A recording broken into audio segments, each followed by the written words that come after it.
Aluva railway സ്റ്റേഷനിൽ വൻ കഞ്ചാവ് വേട്ട. ഷാലിമാർ ട്രെയിനിൽ വന്നിറങ്ങിയ ഒഡീഷ സ്വദേശി അശ്വിൻ ചന്ദ്രനായിക്കിൽ നിന്നും 6 കിലോ കഞ്ചാവാണ് പിടികൂടിയത്. റെയിൽവേ സംരക്ഷണ സേനയും എക്സൈസും ചേർന്ന് സംയുക്തമായാണ് പരിശോധന നടത്തിയത്.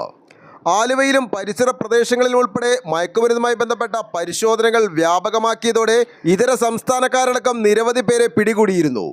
ആലുവ KSRTC ബസ് സ്റ്റാൻഡിലെ ശുചിമുറിയിൽ മയക്കുമരുന്ന് ലോബികൾ സജീവമാകുമെന്ന് പരാതി ഉയരുകയാണ്. ഇവിടെ നിന്നും സിറിഞ്ച് ഉൾപ്പെടെ പലതും ഇന്ന് കണ്ടെത്തുകയും ചെയ്തിട്ടുണ്ട്.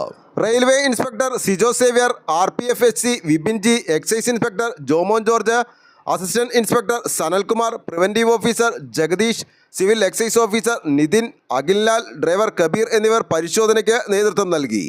ആലുവ ലൈവ് ന്യൂസിന് വേണ്ടി സിദ്ദീഖ് കാരക്കാടിനൊപ്പം സനൂപ് കളമശ്ശേരി.